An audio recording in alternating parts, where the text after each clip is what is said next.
Welcome back. We're the Book Mavens. You're joining us for our summer reading project, which is to read the Temeraire series by Naomi Novik. Today we're going to be discussing the second book, Throne of Jade, in that series.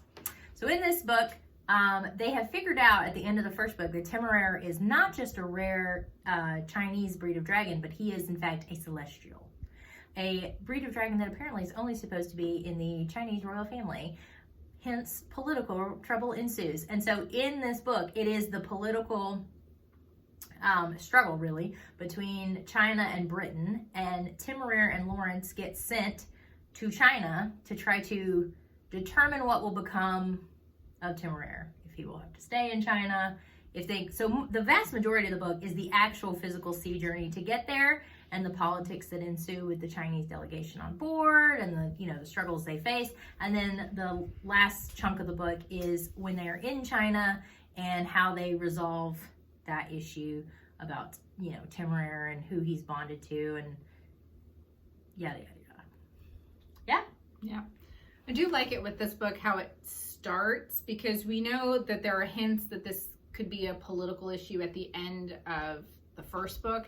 And this one, Naomi Novik just kind of drop kicks you in the middle of this happening. Mm-hmm. That they're there, the Chinese are there, and they want Temeraire back. Yeah, it just opens and Lawrence is basically getting chewed out with the Chinese delegation in there, and he's being chewed out by the Admiralty, and he's just like, I've done literally nothing other than what I thought I was supposed to do. How was I supposed to know he was a super special dragon? But there's also this whole other thing going on where you have Hammond, right? Is that his name? Yeah, Hammond. Who is our delegate. Yeah, he's the diplomat there side. It is. To China. And his whole main goal is to try and figure out why they gifted a celestial egg to Napoleon. Mm-hmm. And trying to figure out if there is some kind of secret alliance between the two of them. Mm-hmm. And so we get to unravel that whole mystery. And then at the end, it's like this big kind of like, oh. Duh. And which is really funny. I don't know if we really It actually ends up being very simply solved once they have the information. Yes. Even though there was just about getting there. No way for them to have that information in advance. But like, it is like, once they hit it, you're like, oh, it all makes sense. I have to say, because this whole book is, if you were watching like a movie or a television, where they would probably just like cut scene and boom, we're in China. And I really love that she's not even slow rolling it, because the patience is so good. She's not making us miss any step of the story. No, you're there. Yeah, you're there. And the whole book is just the kind of the journey to China, and then so I really enjoyed the pacing. And I have to admit, I'm not usually like a big war battle book person, but I'm so invested in the characters and I'm so invested in their growth that every time there's like a big battle scene, like I'm in it. I'm like, I want to know. I'm worried about Temeraire and what's going to happen. And which that takes exceptional skill, because it's just warning you. Sorry, Albus alert. Yep, there he is. But that takes a lot to get someone who's not usually that interested in like the military maneuvers or, the formations and strategy, to be really involved in it, and like, I'm thinking through the strategy and enjoying it. So that's a lot of skill to Naomi Novik, and a testament to the connection she builds with her characters.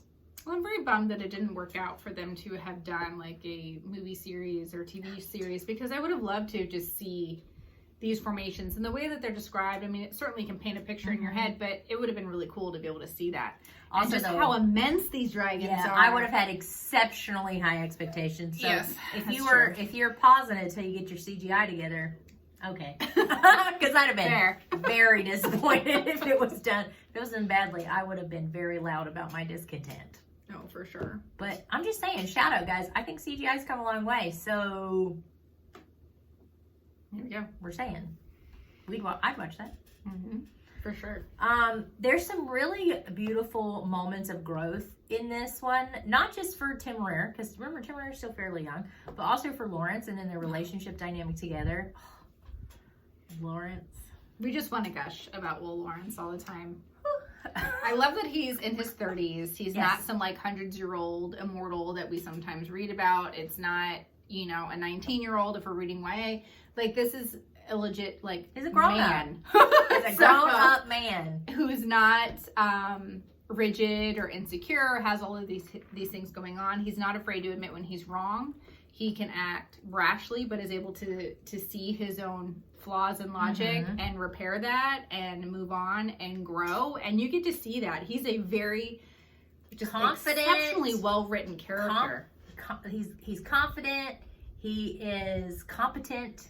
He is, but he's not perfect. He's not. He's imperfect, but you get to see but him definitely grow. He's definitely not gray. Like no, he's a good guy.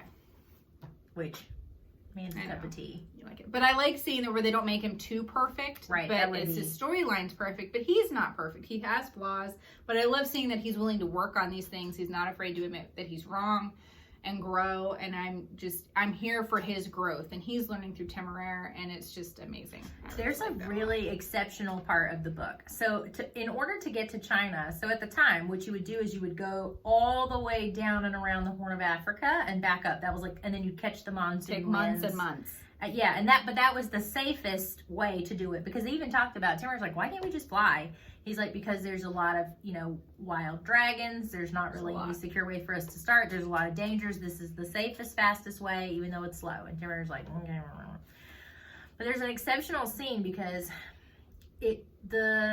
she also gets wounded at some point in time. Yeah. He has to spend a tremendous amount of time on the deck. In the final battle that he fights in Britain, he gets wounded. And then so the first part of the journey, he has to stay on the boat. He can't even fly for rest.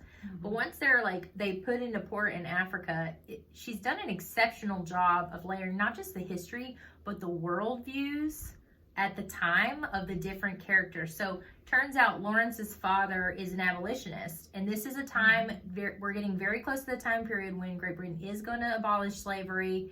So it's a real issue. It's a real issue. And then the captain, who is his friend, his father has connections and ties in the slave trade, participates in it. I mean, he owns a plantation. Yeah, and they have butted heads on it before when they were serving in the Navy together. And then now here they are again, and they're in Africa. And Temeraire is watching a slave ship be loaded. And it's a very traumatizing experience for Temeraire, but it leads to these really kind of deep philosophical discussions about slavery and the dragon's role and the way that they are treated, and what it means to be a slave versus what it means to be free. And it's just this really beautiful, deep philosophical, and it really challenges Lawrence, even as someone who's, he's against human slavery, but Temeraire really pushes him about what choices dragons really have. And is that a form of slavery? Them not having any choices? And you see that with the Chinese being there talking about how dragons are treated. And you don't really see that play out as much until they get to China, but you see that this is starting to turn wheels in Lawrence's head, right? He's thinking about it. And plus the food. The food for Temeraire. Those were some of the best scenes. Yeah. Because I can see it. I see it.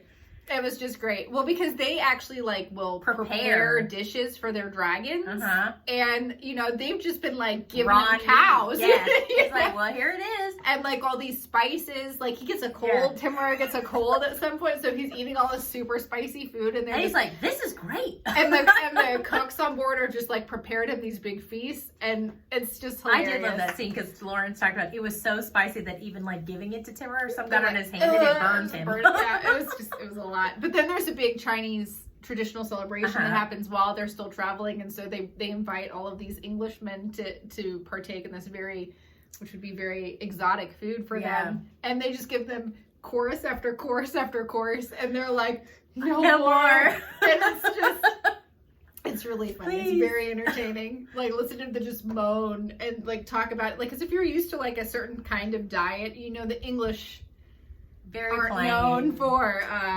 she writes a the complex cultural exchange style really beautifully from both sides, because very good. And Hammond's kind of your go-between, because he's often explaining the Chinese customer perspective to, he is a British person, so he's explaining it to them, or and don't do that, and you got to do it this way, and they're just that is so strange, blah blah blah. But they're trying to use chopsticks. Oh my goodness! I loved every scene when because it talks about these young midshipmen, they're 12, they're just staring at people. They're just staring at it. And it talks about the kid on the end who had turned his fork and his knife upside down and was trying it, and it was unsuccessful, but also like completely missing the social cues from everybody else at the table. And he's just like, I'm gonna try. It's written very, very well. Delight, an utter delight to read. And so the politics comes into play so heavily because, China's policy has largely been, we're not worried about you because we're great and we got everything we need. But this is also a time when there was really strained relations with China because there was a lot of forced trade initially. You're getting into the opium crises. There's a really contentious undercurrent, right? And so then they're trying to navigate this, and Lawrence is maybe not the best diplomat because, you know what? But on some hands, it's exactly what's needed. So on the board, you have the emperor's brother, and then you have kind of these two like senior official type deals who are like, but the emperor's brother is the one that Lawrence really butts heads with because, he's not very shy about what he thinks needs to happen with Temeraire. And when they get to China, this whole plan, they're trying to supplant him with a child. And separate them as much as possible. Yes. And Temeraire is also not having it. He's like, no. There's a point where they're supposed to go through a gate, and they're like, they want you to get off. Because Temeraire, of course, is gifted with languages. He's already picked up Chinese. And he's, and he says, and he's like, why is that guy yelling at us? And he's like, he wants you to get off and go through the other gate because you're not supposed to go to this gate, but you're not getting off of this. But he's like, you better stick with me, bud. And so finally, and then Temeraire's it's gonna turn this huge thing, and Temeraire's mom like hops over the thing, talks to him for a second, and then he says, ooh, that's my mom. And then she just flies him over the gate and totally usurps the whole problem. Yeah. Don't worry about what gate you go through. Go over the gates. So we meet Temeraire's mom. Yeah. And it turns out Temeraire is a twin egg. And there are only 8, right? Yeah, Am I getting my number right? so. There are only 8 Celestials, period. So it's a very small group. He gets to spend time with the other Celestials. He gets to spend time with Imperials, including May. Gets himself a little girlfriend. And it's it is a little bit teenage infatuation. It is. I didn't notice the time passing. There is a scene, kind of, we've talked in the past book where duty is a big theme for Lawrence, right? Duty, and what does that mean? And Temeraire really doesn't, he kind of gets it, but he doesn't get it. But he has these glimpses where he starts to understand, and he has another one of those huge moments. So one of the, I don't want to say strategies, but like one of the power plays that was done was that basically they sent a rebel group to attack them.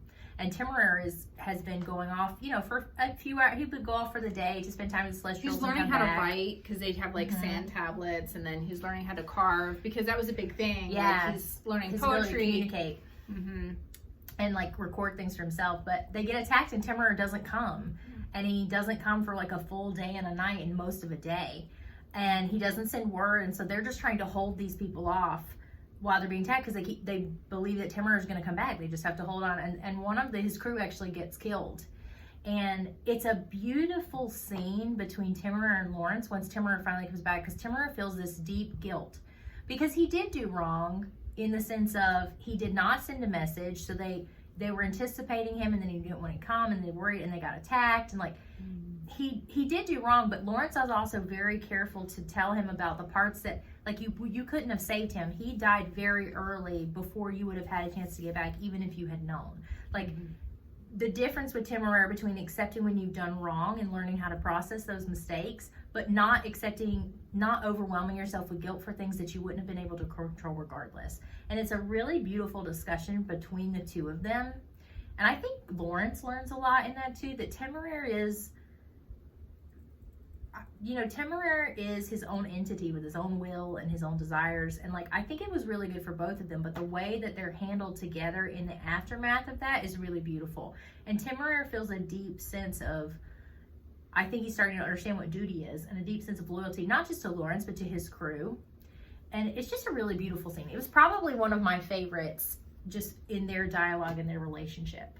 I just really appreciated the conversations that are happening when we are comparing these two cultures about, there could be a reason why you have the British children who are separated so young and kind of I don't want to say brainwashed, but integrated into this specific culture, and this is just how they've utilized dragons, that they're a tool to be used, as opposed to what the Chinese have done, where they're really integrated fully into their culture, where they have multiple different job opportunities. You have dragons that are starving on the street, that they're treated in this kind of equal way where they have to make their own way. They have to get a job. I mean, where they pay with their own money that they're earning, you know, for their cows and everything else to eat.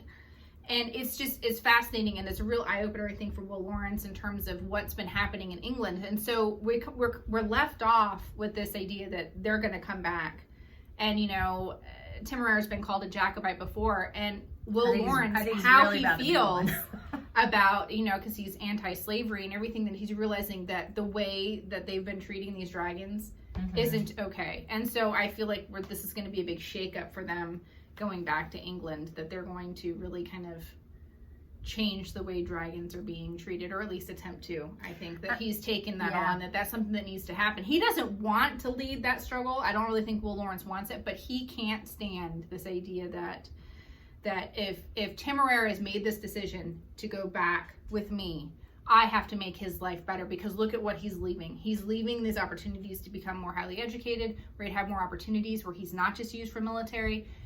I need to step up and change his life for him, his world, if this is going to work. And so I appreciate that a lot. I think Lawrence is really showing that growth as a person, because even in the first book, like with the treatment of the dragons, you know, even if the simple stuff like bathing, and then this whole issue with Rankin and his, well, it helps that he's in his 30s. Right. He's not one that was. Yeah, Lawrence looks at it and is like, this, like, he understands right and wrong, and he's already a little uncomfortable with how some of the things were done with the dragons. But then you see him like really transition that into his duty to Temeraire first, because he, you know, beginning of first book Lawrence would never have yelled at the Admiralty like he does at the beginning of this book. He never would have told a prince no, like to his face, don't come near my dragon, or I will, you know, will fire on you, kind of thing. He would never have spoken to the authority figures in the way that he does in this book at the beginning of the other book. Their love for each other is just and it's so beautiful. Yeah. Like, I just love it. He's just like, and I love when Temeraire, like, I love the visuals. I can't even remember what it is, but like the way she wrote it is just so visual, and you just smile, because like Temeraire gets put off by something somebody says, and he starts like hustling. He almost knocks Lawrence over as he's like shepherding him closer to him. He's like, no, Lawrence. And he's like almost knocking Lawrence over in his nudging of him closer to him. And you can just see it. Like, Lawrence is a grown man. He's being like, you know, manhandled by a dragon. And it's just darling in your brain. And it's so visually well done. So, it's just such a great story. Like, you want to see what's going to happen next. And at first, when I was reading this book, I was like, okay, well, so we're going to be on the boat then, this whole, like, I was worried that there wasn't going to be enough plot forwardness that was going to happen, but you become so entranced with their developing relationship, and then you have these cultural exchanges, and then you're reading, and then the book's done, and you're like, and I'm like, and that you want to pick up the next one, because you have to know that there are these little like philosophical awakenings that happen at the end of the first book and now the second book, and you want to see what these new revelations how it's going to change things. So I'm definitely thinking that this, which I haven't looked at it, but like the third book, we're going to be talking about perhaps them traveling back. Are they going to encounter like another culture? Maybe, because they are hinting a little bit about, because, you know, Napoleon's whole thing is he wants to be a modern day Alexander the Great. Like, he wants to take over everything. So, and they had mentioned kind of early in the book when you're talking about the British strategy, like, you've got the Russian front, you've got, and then of course you've got, I mean, I could see them going anywhere. Like, maybe they'll fly back. I don't know. I mean, but I'm excited for it. You've got the Americas reference. Yes, they have a captured dragon that's from Canada. So Canada is British at this point.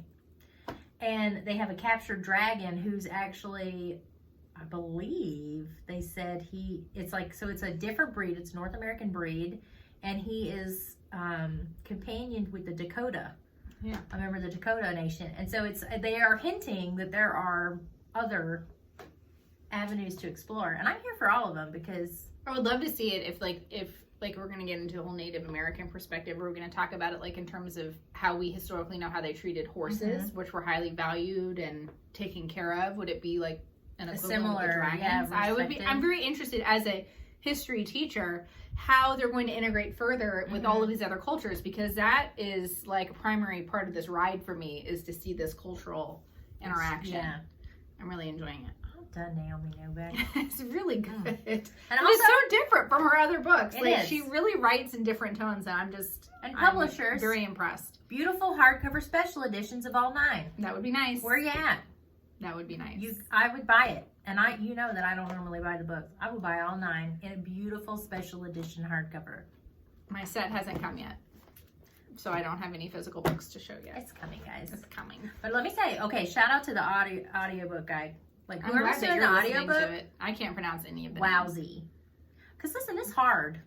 Especially when, okay, sometimes when there's a lot of character dialogue from similar accents, it can be, like, when they're in the British Isles, don't come for me. I understand there's a lot of regional dialects. I mean, I live in the U.S., guys. I get it.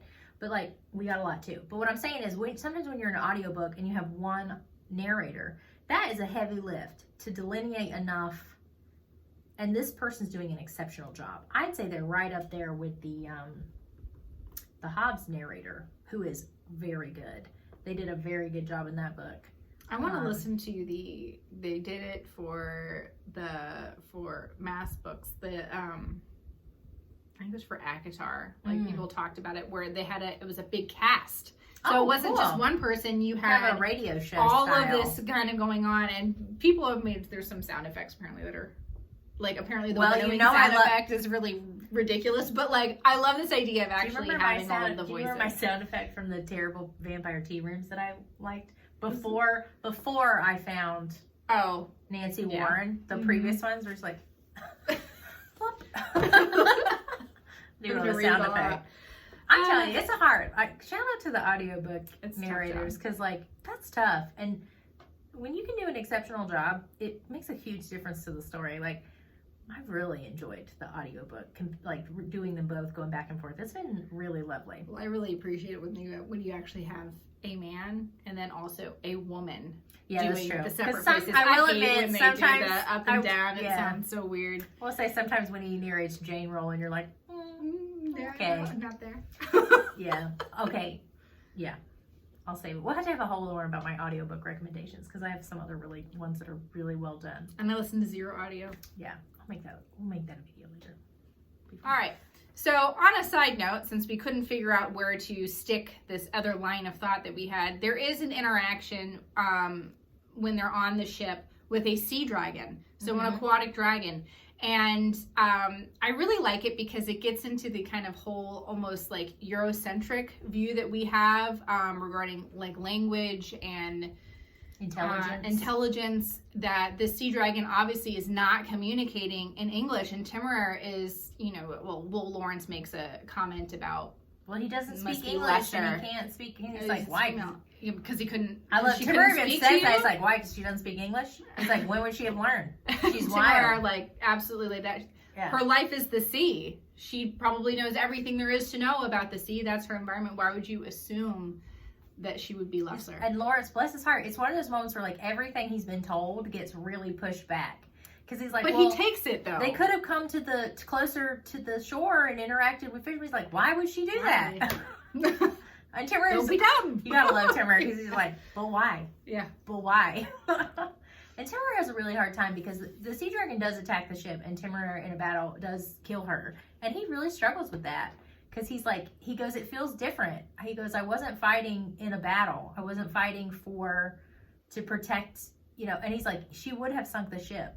And he goes, I understand that. It just feels different. He acknowledges that it felt very different to him when he wasn't acting under someone else's orders or when he wasn't with his friends trying to defend something. He acknowledged that felt different to him. And I think that was a good moment of growth for Temeraire too. But it was a really interesting discussion on the nature of intelligence. Yeah. Sure. There are so many different kinds of intelligences, and we have such a human nature is to compare. And we always want to believe that ours it's a superiority. It's a superiority thing, and it's really butted kind of head on in that interaction. And I think it's a big moment for Lawrence.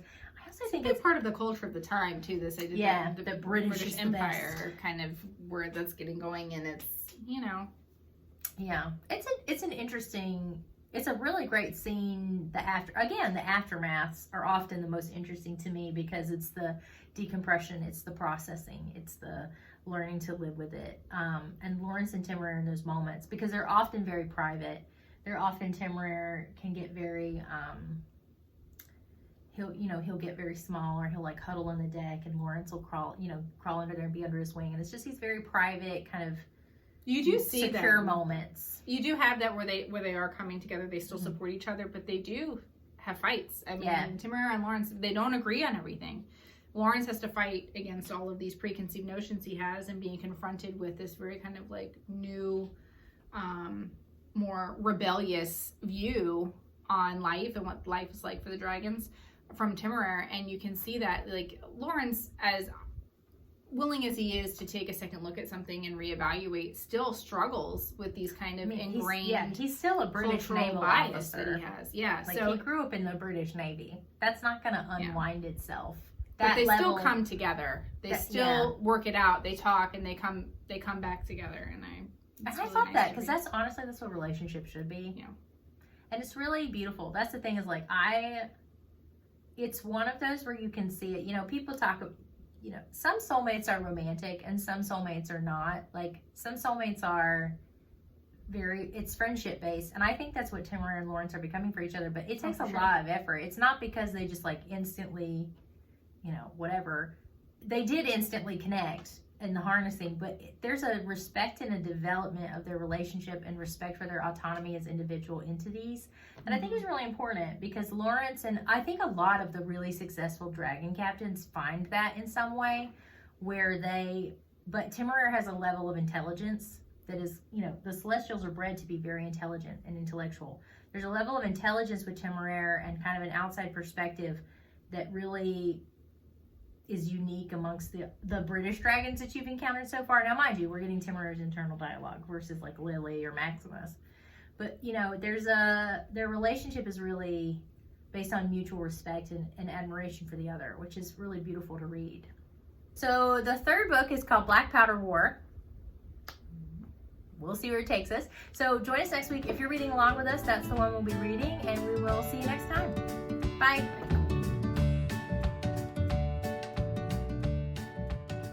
Oh, I forgot to like and subscribe.